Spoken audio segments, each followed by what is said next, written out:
Assalamualaikum warahmatullahi wabarakatuh semuanya. Di sini saya akan membahas materi morfologi dan struktur sel bakteri. Sebelum itu, perkenalkan, nama saya Wiramita dari Ilmu dan Teknologi Pangan kelas A, Fakultas Pertanian, Universitas Tanjung Pura, Pontianak. Organisme prokaryotik terbagi menjadi dua kelompok. Yang pertama, Eubacteria, merupakan bakteri sejati, dan kedua, Archaebacteria, secara morfologi serupa dengan Eubacteria, namun memiliki perbedaan dalam ciri-ciri fisiologis. Morfologi sel bakteri sebagian besar berdiameter 0,2 sampai 2 mikron dan panjang 2 sampai 8 mikron yang terdiri dari 3 macam bentuk.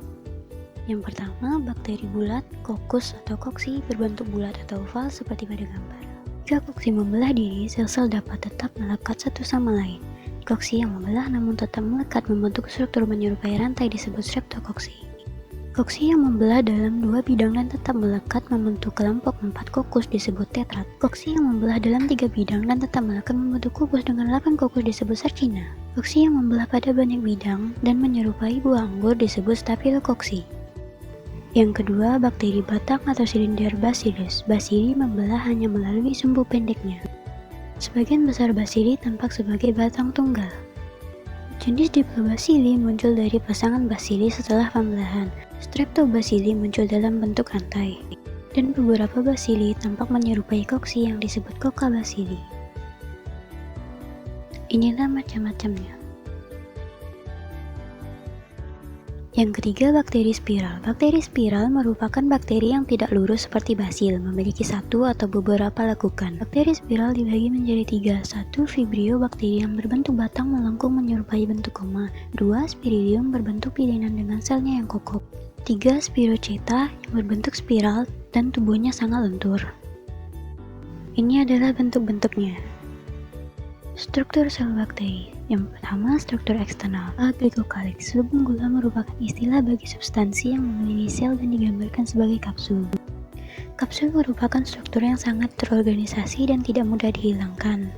Ketebalan kapsul bervariasi dan fungsinya bagi bakteri antara lain sebagai perlekatan bakteri dan pada permukaan, perlindungan sel bakteri terhadap kekeringan, dan perekat nutrisi dan proteksi bakteri. Glycolyx jika terikat kuat pada dinding sel disebut kapsul dan jika terikat lemah disebut lendir atau slime layer. Pada beberapa spesies kapsul berperan pada virulensi. Kapsul melindungi patogen dari fagositosis sel inang. Mayoritas kapsul terdiri dari polisakarida yang mengandung bagian glukosa, gula amino, rhamnosa, 2-keto, 3-deogalaktonik asid, asam uronat, dan beberapa asam organik misalnya pirufat dan asetat. B. Slime, lapisan lendir. Secara spesifik, lapisan lendir pada bakteri tersusun dari eksopolisakarida, glikoprotein, dan glikolipid.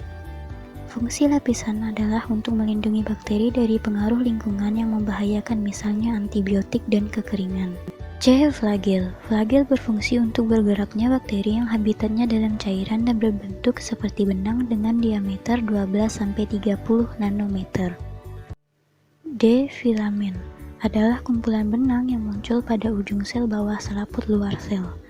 E. Fimbria, termasuk golongan protein yang disebut lektin. F. Pili, berfungsi dalam transfer molekul DNA dari satu sel bakteri ke sel bakteri lainnya pada peristiwa konjugasi.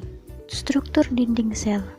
Dinding sel berfungsi sebagai penentu bentuk sel, pelindung sel dari kemungkinan pecah ketika tekanan air di dalam sel lebih besar dibandingkan di luar sel, serta pelindung isi sel dari perubahan lingkungan di luar sel. Dinding sel bakteri tersusun atas peptidoglikan yang menyebabkan kakunya dinding sel. Peptidoglikan terdiri dari polimer N-asetilglukosamin dan N-asetilmuramat.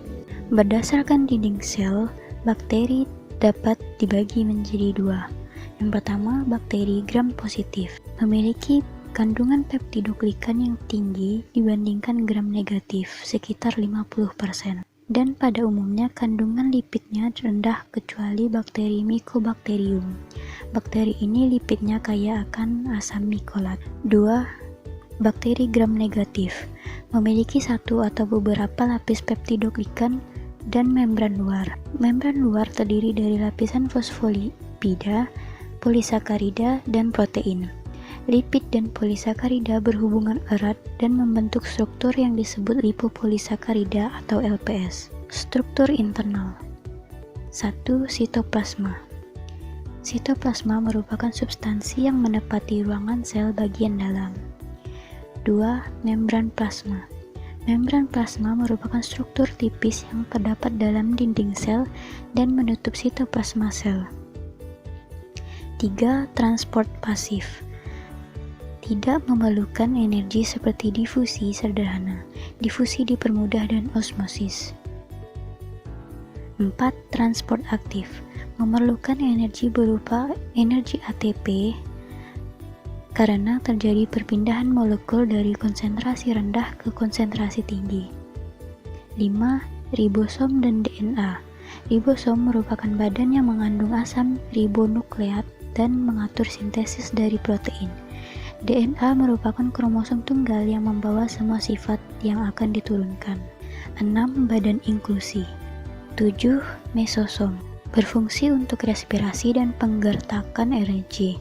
Pembentukan dinding sel bakteri gram positif. Endospora. Endospora adalah bentuk sel dalam keadaan istirahat. Endospora dapat bertahan hingga ribuan tahun sampai memungkinkan membentuk sel vegetatif kembali melalui proses germinasi.